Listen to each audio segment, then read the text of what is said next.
بسم اللہ الرحمن الرحیم۔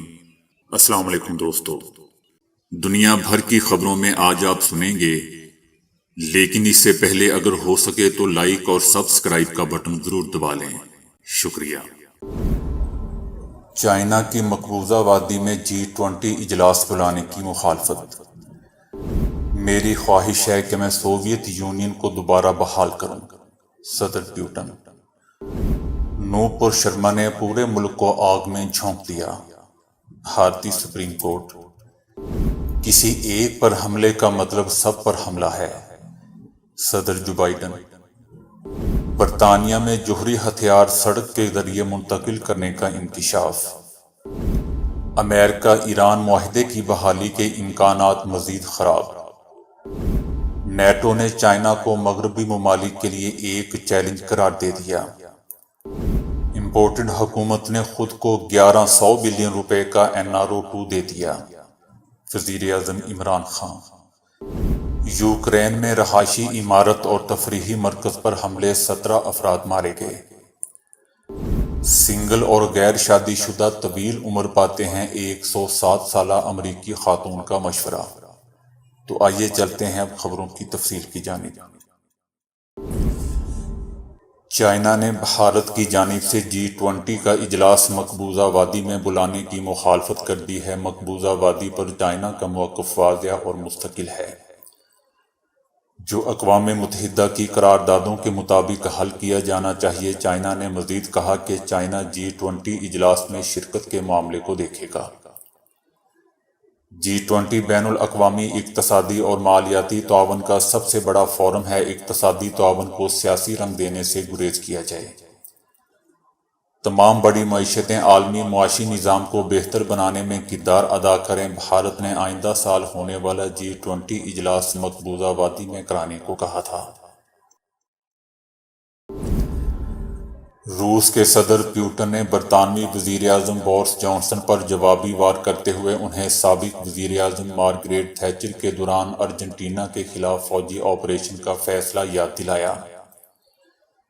صدر پیوٹن نے برطانوی وزیر اعظم پر تنقید کرتے ہوئے کہا کہ میں صرف حالیہ تاریخی واقعات کو یاد دلانا چاہتا ہوں کہ مارگریٹ تھیچر نے جزائر فاکلینڈ حاصل کرنے کے لیے ارجنٹینا کے خلاف فوجی آپریشن شروع کرنے کا فیصلہ کیا تھا۔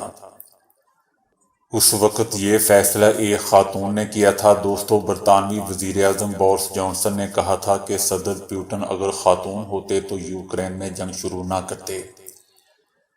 صدر پیوٹن کا کہنا تھا کہ آج جو کچھ ہو رہا ہے اس پر برطانوی وزیر اعظم کی جانب سے درست حوالہ نہیں دیا گیا۔ روسی صدر نے 40 سال پہلے ارجنٹینا کے خلاف برطانیہ کے فوجی آپریشن پر تنقید کی۔ جنوبی بحیرہ اوقیانوس میں واقع جزائر فاکلینڈ میں برطانیہ کے زیر انتظام ہے، تاہم ارجنٹینا بھی ان جزائر پر ملکیت کا دعویٰ کرتا ہے۔ صدر پیوٹن نے سوال کیا کہ فاکلینڈ کہاں واقع ہے اور برطانیہ کہاں ہے؟ بورس جانسن نے کہا تھا کہ یوکرین پر صدر پیوٹن کا حملہ منفی مردانگی کی ایک بہترین مثال ہے۔ یوگوسلاویہ، افغانستان اور عراق میں مغرب کی فوجی مداخلت کے خلاف روس تنقید کرتا آیا ہے اور اس کو مغربی سامراجیت اور منافقت قرار دیتا ہے۔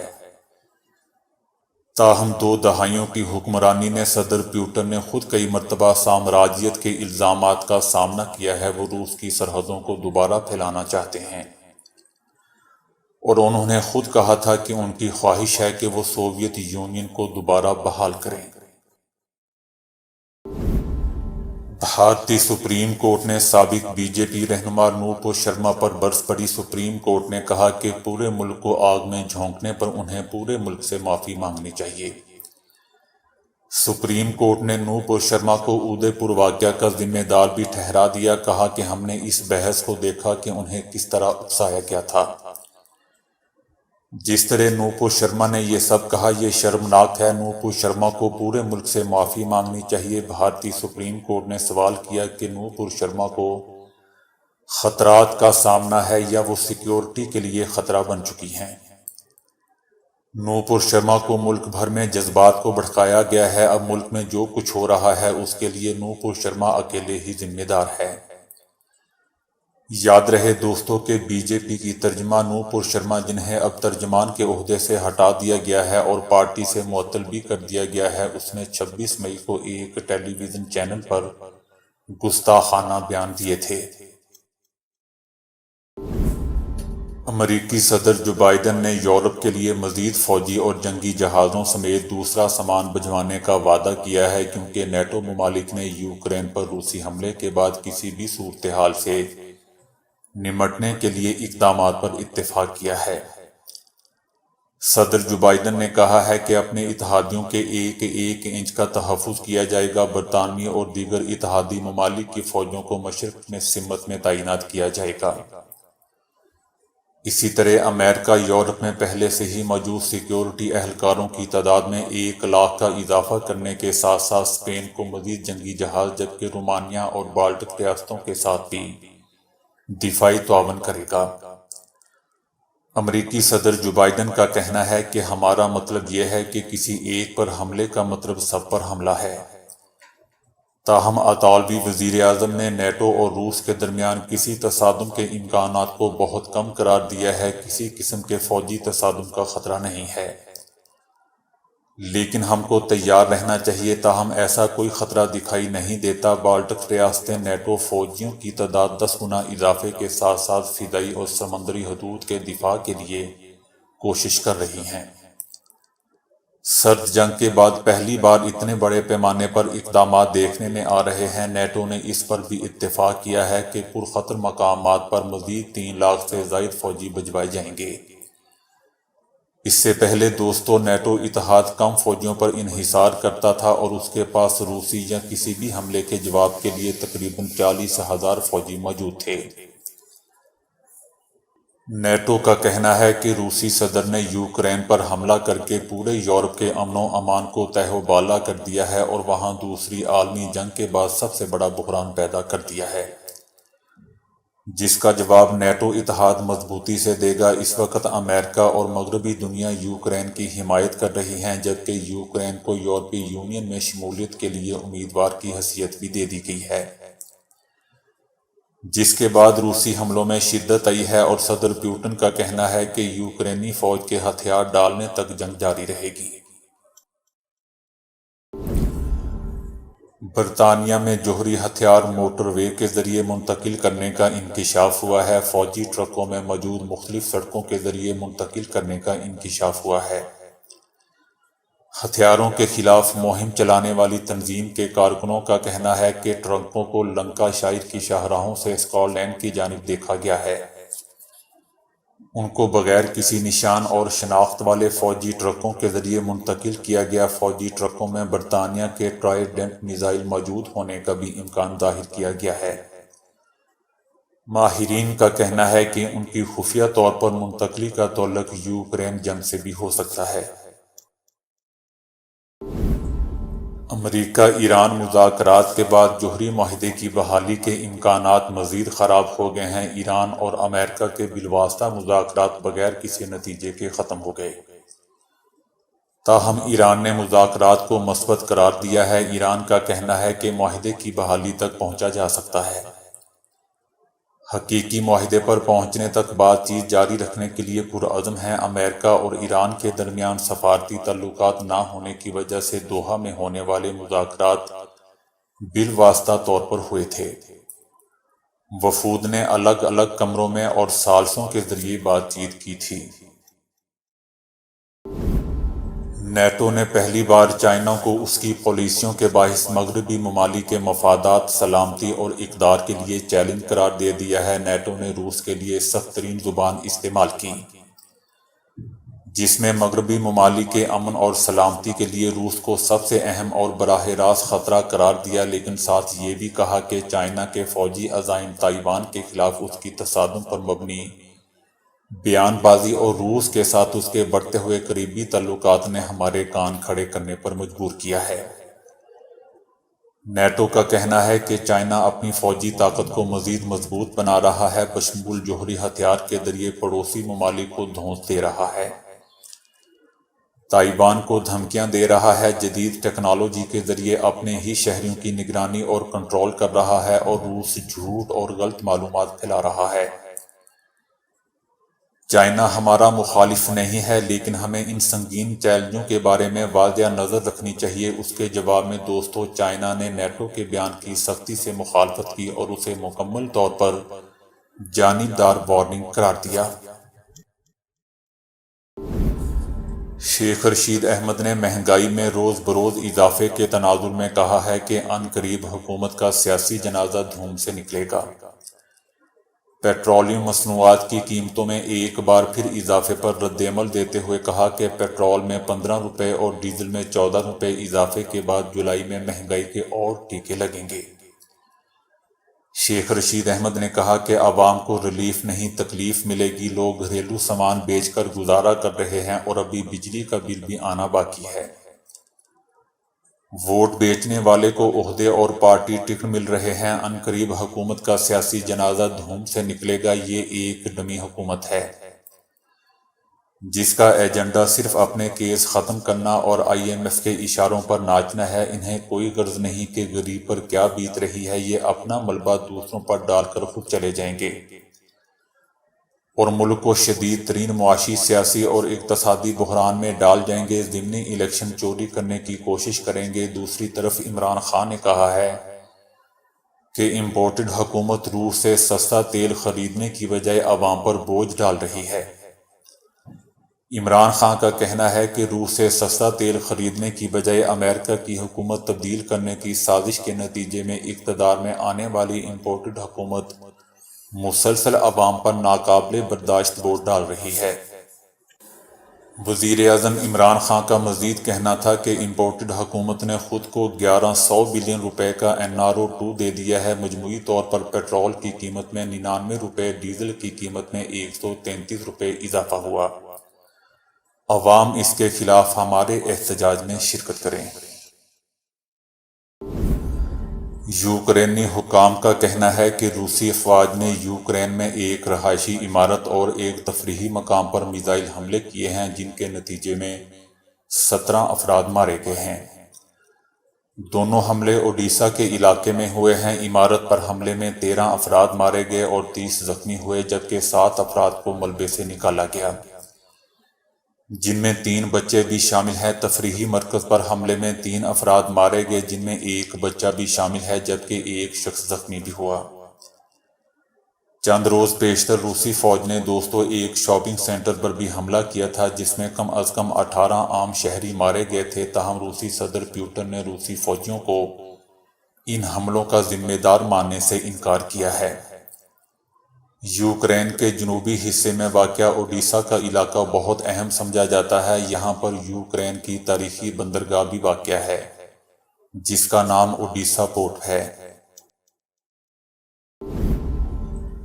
دوستو، ہمارے عقیدے کے مطابق ایک انسان کتنی عمر پائے گا اس کا صرف اللہ کو پتہ ہے، لیکن 107 سالہ امریکی خاتون کا کہنا ہے کہ سنگل رہنا اور کبھی شادی نہ کرنا لمبی عمر پانے کی چابی ہے۔ کچھ لوگ کہتے ہیں کہ روزانہ ورزش اور صحت بخش غذائیں اچھی صحت اور لمبی عمر پانے کی کنجی ہے، لیکن حال ہی میں 107 سالہ خاتون لوئس نے اس بارے میں کچھ سنجیدہ باتیں بتائی ہیں۔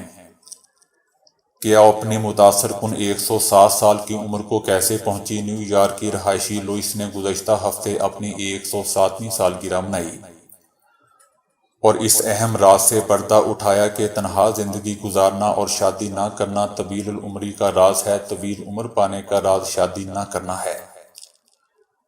لوئس کا مزید کہنا تھا کہ اچھا کھانا اور ورزش بھی ضروری ہے۔ اس کے علاوہ رات 11 بجے تک سو جانا صحت کے لیے بہت ہی مفید ہے۔ لیکن دوستو، اس حوالے سے مختلف لوگ مختلف قیاس آرائیاں کر رہے ہیں۔ کچھ کا اندازہ ہے کہ اچھے جینز نے بھی لوئس کی صحت میں اہم کردار ادا کیا ہے۔ ایک سوال کے جواب میں لوئس کا کہنا تھا کہ میری بہن اکثر مجھے کہتی ہے کہ کاش میں نے بھی کبھی شادی نہ کی ہوتی۔ لوئس 4 بہن بھائیوں میں سب سے بڑی ہیں، جو 107 سال کی ہیں، اور اس کا سب سے چھوٹا بھائی اس وقت 102 سال کا ہے۔